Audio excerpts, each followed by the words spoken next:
Сегодня мы говорим про сериал «Конь Боджек» и про 3 ключевых месседжа, которые могут помочь понять это произведение. В этом видео не будет спойлеров или какого-то пересказа сюжета, поэтому оно подходит как и тем, кто уже посмотрел и хочет лучше понять то, что он посмотрел, и тем, кто еще думает, а стоит ли вообще смотреть этот сериал, о чем это и зачем это нужно смотреть.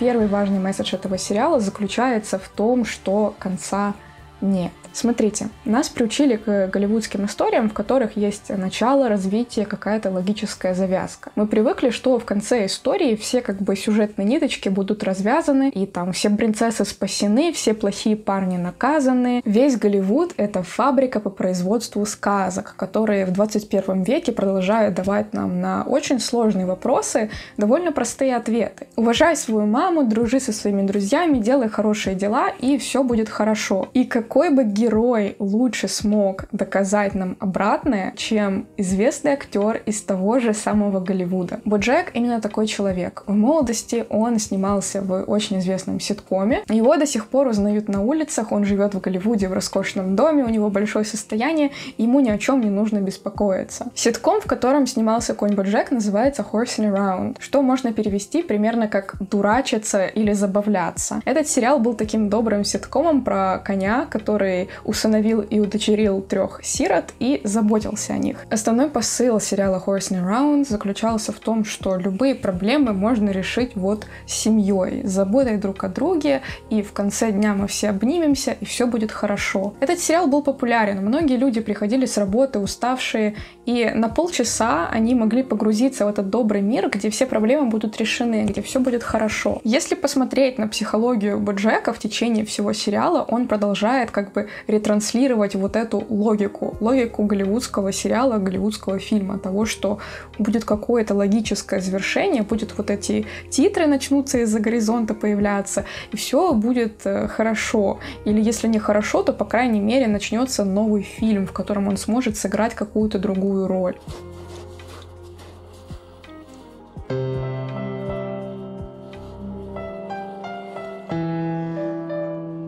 Боджек несколько раз в течение сериала повторяет нам, что он пытался начать с чистого листа, он пытался перевернуть эту страницу, начать новую главу, но у него ничего не получалось. Это, в принципе, такая затертая уже истина, труизм о том, что куда бы ты ни шел и что бы ты ни делал, ты везде за собой несешь себя. И поэтому такие вещи, как новая глава, они не совсем реалистичны. В жизни не бывает этих перевернутых страниц, новых начал и всего остального. Жизнь просто длится, в ней нет глав. Мысль о том, что конца не существует, на самом деле довольно банальная. Но мне искренне кажется, что сериал «Конь Боджек» развивает эту мысль или, по крайней мере, показывает ее с какой-то новой стороны. Ведь, по сути, то, что конца не существует, также означает, что ты никогда не сможешь стать какой-то законченной, сформированной этой лучшей версией себя, о которой мы часто говорим. И это ярко нам показывает сам Боджек. Когда мы только с ним знакомимся, мы видим его уже в таком среднем возрасте, там где-то под 50 лет, и у него спрашивают, а чем ты занимался все эти годы после завершения ситкома Horsing Around? Когда мы только знакомимся с Боджеком, мы видим, что он занимается, по сути, только тем, что пьет, как-то развлекается и пересматривает эпизоды Horsing Around. Этот сериал для него точно такая же зона комфорта, как и для других зрителей, а может даже и больше, потому что, глядя на экран, на того себя молодого, который играл в этом доброй, невинной комедии, он, наверное, чувствовал, что это лучшая версия его. И на фоне того, как он действительно жил, наверняка его это очень успокаивало. И, на мой взгляд, трагедия таких людей, как Боджек, у которых подобным образом сложилась жизнь, заключается в том, что он уже в молодости сделал что-то очень большое и очень важное. И мне кажется, что это одна из главных причин, почему он все эти 18 лет ничего не делал. Ему было страшно, что если он сейчас попытается, у него не получится настолько же хорошо. И тогда придется признать, что та глава была действительно лучшей в моей жизни. Это действительно лучшее, что я смог сделать, да? Таким образом, мы видим первый важный ключевой конфликт для понимания сериала «Конь Боджек». Конца не существует, жизнь беспрерывная и аналоговая, у нее нет глав, и мало один раз в своей жизни стать лучшей версией себя. Нужно каждый день стараться быть этой версией и развиваться.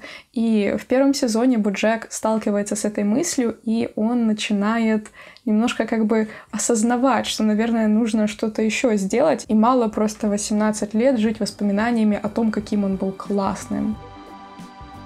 Вторая важная мысль для понимания сериала «Конь Боджек» — это философия экзистенциализма. Чтобы понять, что такое экзистенциализм, легче всего сравнивать его с эссенциализмом.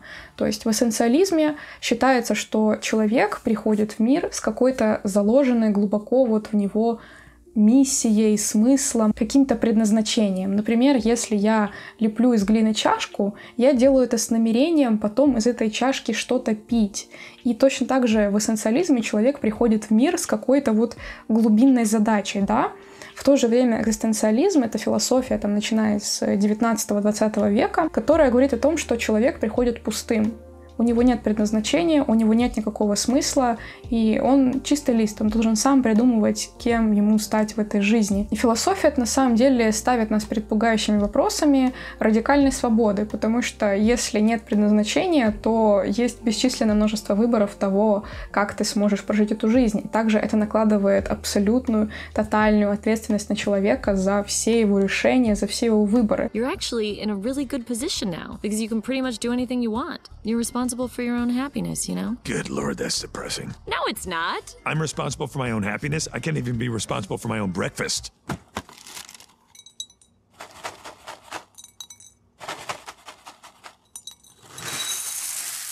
На самом деле экзистенция, понятное дело, это ничего нового, про это уже было столько всего сказано, пересказано, сделано, пересделано. И если посмотреть так в целом на общество, то можно сказать, что экзистенциализм — это такая дефолтная настройка современной мысли. И сериал «Конь Боджек», он тоже глубоко экзистенциальный, то есть для него эта философия является ключевой и, наверное, вообще заглавной для понимания этого сериала. И интересно то, что в такой, казалось бы, избыточной среде, где все вокруг, в принципе, ретранслируют эту философию, «Конь Боджек» умудряется подать довольно-таки свежий взгляд на всю эту философию и даже, возможно, завести ее на несколько шагов дальше, чем это удается другим вещам. Сериал «Конь Боджек» делает все возможное для того, чтобы притворяться очередным легким ситкомом. Смотрите, во-первых, это мультик, и сразу проходит ассоциация со многими другими похожими произведениями, которые, в принципе, известны, все мы видели, все мы знаем. Это яркие цвета, это люди-животные, то есть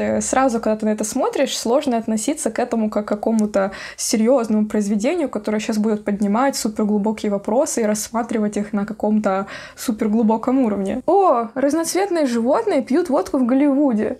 Круто. Звучит как какой-то очередной псевдоинтеллектуальный сериал, который будет заигрывать с идеями экзистенциализма, но я все равно буду чувствовать себя комфортно после его просмотра. Они ведь не решатся довести эти идеи до реально пугающего логического завершения, да? Да. В 21 веке уже, знаете, совсем не страшно и даже, возможно, стыдно сказать, что смысла нет и Бог умер. А куда более интересный вопрос, наверное, что с этим делать? И сериал «Конь Боджек» погружает нас в этот вопрос и исследует его. Смотрите, если говорить про самого Боджека, то он, можно сказать, следует философии экзистенциального нигилизма. То есть он осознает, что смысла нет, и его действия как бы не имеют каких-то, не знаю, вселенских последствий. И что он выбирает, когда он сталкивается с этим осознанием? So what you're saying is everything is society's fault and we as individuals never need to take responsibility for anything. No, not exactly. I was just saying that... I like that. I didn't do anything wrong because I can't do anything wrong. Because we're all just products of our environment, bouncing around like marbles in the game of Hungry Hungry Hippos that is our random and cruel universe. Сериал «Конь Боджек», он как бы исследует, что можно делать, когда ты осознаешь экзистенцию. И, в принципе, вот большинство главных персонажей, их реакция на эту экзистенцию заключается в попытках себя отвлечь от этого. И разные персонажи, они использует разные приемы для того, чтобы себя отвлекать. Если говорить про самого Боджека, то он обращается к самым примитивным способам, то есть алкоголь, наркотики, развлечения. Wait, no, that's not even what I'm saying. Yeah, it's not my fault, it's society. Everything is because of society. Bojack, Dude, just let him have this. Hooray! Everything is meaningless. Nothing I do has consequence. У нас еще есть пример принцесс Кэролин, которая полностью погружается в работу для того, чтобы тоже заглушить пустоту. Как только у нее выдается свободная минута, она не знает, что с этим делать. Также у нас есть мистер Пинат Баттер, который все это отпускает и решает просто жить в свое удовольствие, делать то, что ему нравится. У нас есть Диана, которая сомневается абсолютно во всем и постоянно меняет свое мнение насчет вещей, постоянно исследует разные стороны вопроса. Она, наверное, самый нестабильный персонаж этого сериала, потому что, наверное, самый мыслящий. Несмотря на то, что все персонажи постоянно пытаются себя отвлекать от осознания экзистенции, события в их жизни снова и снова сталкивают их с этим осознанием. И в этом, на самом деле, глубочайший дискомфорт сериала «Конь Боджек». Как только тебе становится смешно и весело, перед тобой ставят самые страшные вопросы вообще существования. Смотрите, когда мы говорим про экзистенцию, с одной стороны, у нас есть Голливуд, который продолжает уже десятилетиями давать на очень сложные жизненные вопросы очень простые и комфортные ответы. И это, на самом деле, удивительно, что, несмотря на то, насколько сериал «Конь Боджек» дискомфортный, страшный, как бы такой триггерный, все равно такое огромное количество людей его полюбило. Почему Голливуд не дает какие-то более интересные ответы на сложные жизненные вопросы? Ну, потому что Голливуду нужно продолжать зарабатывать деньги. И ему нужно, чтобы когда человек сериал посмотрел или фильм, он не чувствовал себя ужасно. То есть, да, мы позаигрывали с идеями экзистенциализма, интересно, весело, но так как бы чуть-чуть, то есть намекнули на них, но в конце все будет хорошо. В конце там люби свою маму, уважай своих друзей, и семья все спасет. И как бы зритель вроде как чувствует себя таким, вы знаете, немножко интеллектуалом, что он позаигрывал с этими идеями, но в то же время спокойненько, все хорошо, семья, любовь, дружба, и все будет прекрасно. Сейчас начнутся титры, и жили они долго и счастливо. С другой стороны есть Боджек, которого такие простые ответы не устраивают. Yeah, well, what are you gonna do? Life's a bitch and then you die, right? Sometimes. Sometimes life's a bitch and then you keep living.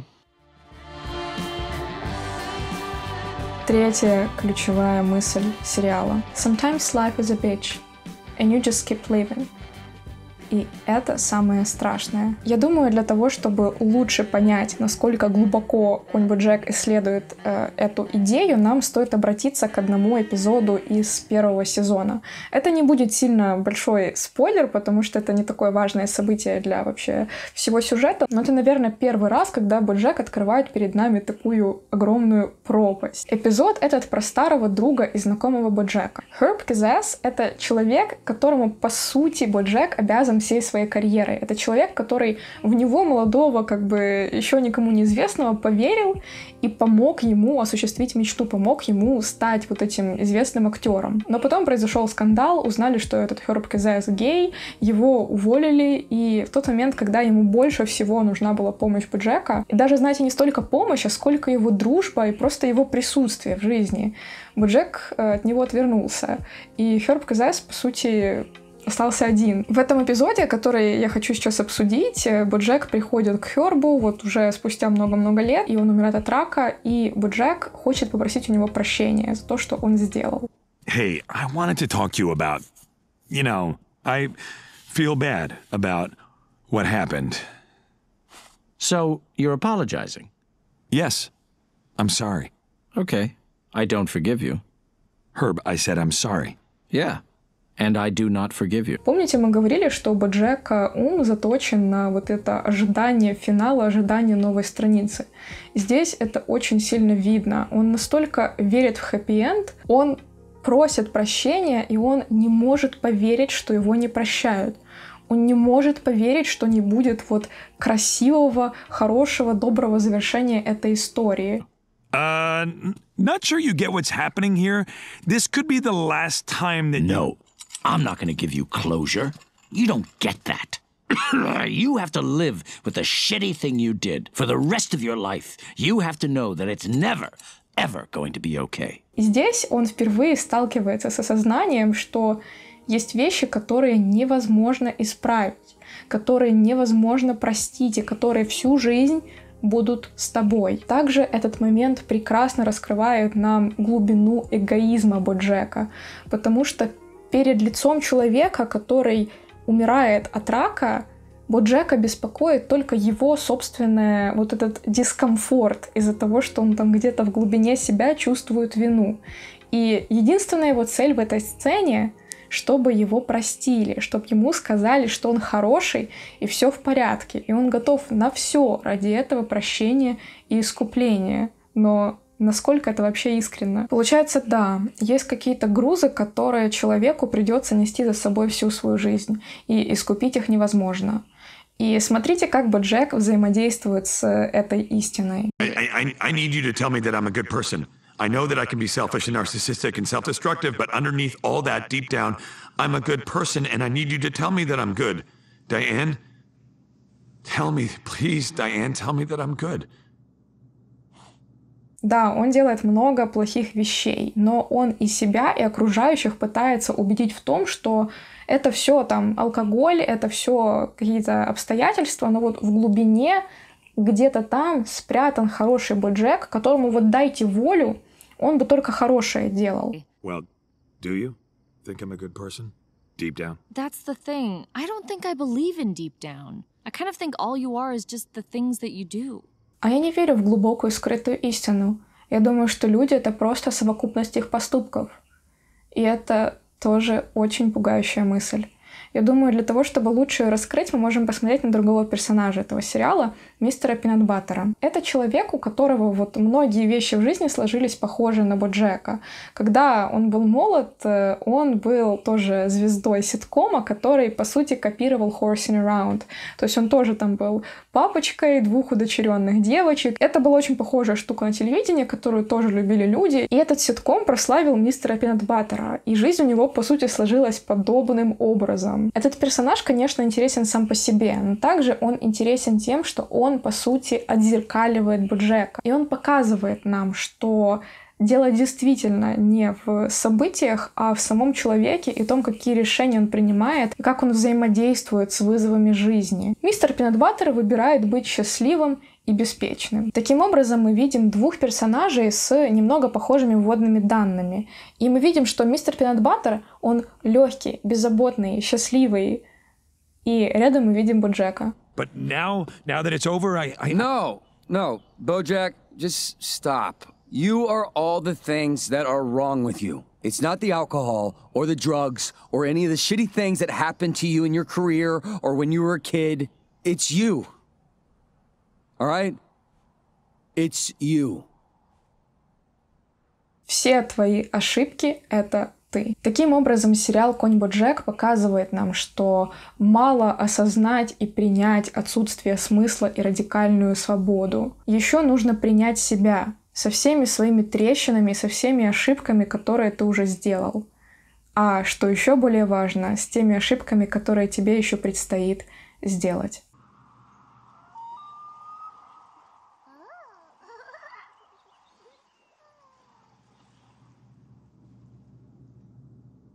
Hey, aren't you the horse from Horsing Around?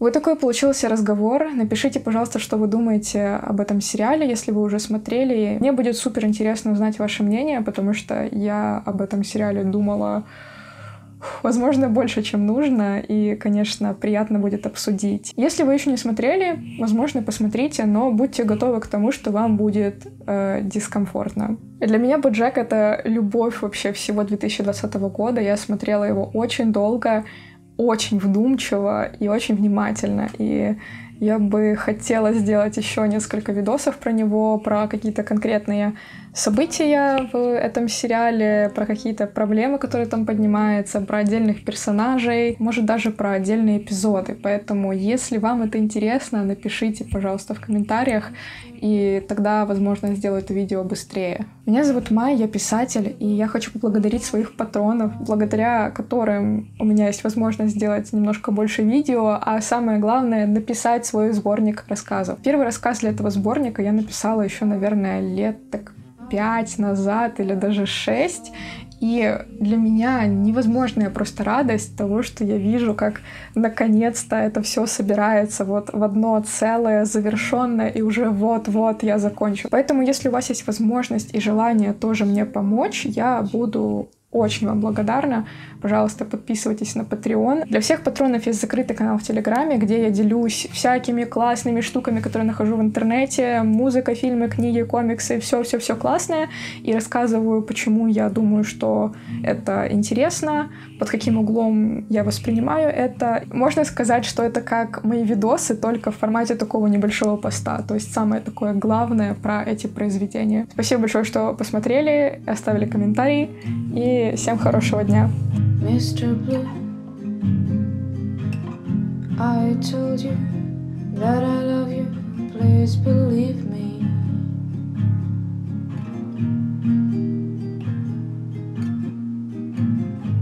Mr. Blue,